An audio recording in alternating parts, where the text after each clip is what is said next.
Imaginein mo to. Paano kung may maimbento na kotse na hindi na kailangan ng gasolina? Tubig lang, aandar na. Eh di sana wala ng oil crisis, di ba? Pero alam mo ba, ayon sa ilang kwento, may Pilipino raw na nakaimbento nito noong 1960s pa. Ang pangalan niya, Daniel Dingel. Pero ang tanong, totoo ba talaga na naimbento niya ang water-powered car? O isa lang itong pinakamalaking urban legend sa Philippine science history?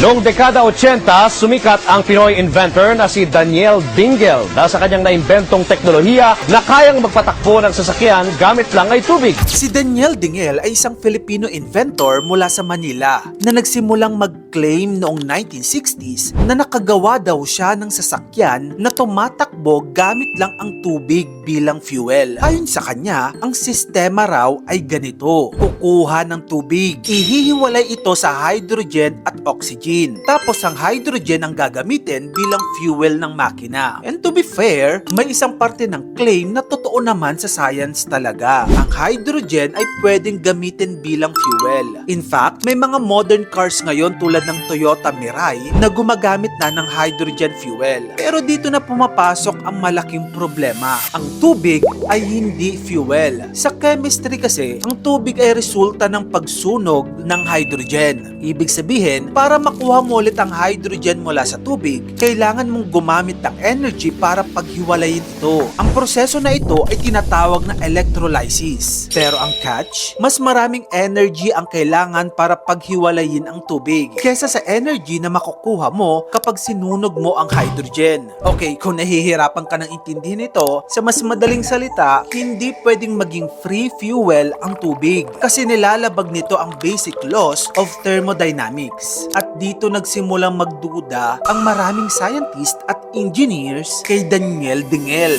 Noong mga sumunod na dekada, ilang beses nagpakita si Dingel ng kanyang kotse na sinasabing umaandar gamit ang tubig. Karaniwan, isang modified Toyota Corolla ang pinapakita niya. At sa mga demonstration na iyon, ipinapakita niyang may tubig na nilalagay sa sistema bago pa andarin ang makina. Dahil dito, maraming taong naniwala na totoo ang invention niya. Pero may isang malaking problema. Walang independent scientific verification na nangyari. Walang engineering institution na nagpatunay na ang kotse ay talagang water-powered. Noong 1990s, isang malaking kumpanya ang nagpakita ng interes sa kanyang invention. Ito ang Formosa Plastic Group, isang Taiwanese industrial company. Ayon sa mga ulat, nagbigay sila ng milyong-milyong piso para i-develop ang technology. Pero kalaunan, nagreklamo ang kumpanya na hindi raw gumagana ang sistema at hindi maipakita ni Dingel ang tunay na technology. Dito, nagsimula ang kaso. Noong 2000, kinasuhan si Daniel Dingel ng estafa. And by 2008, matapos ang mahabang paglilitis, hinatulan siya ng Makati Regional Trial Court. Ang verdict, guilty of fraud.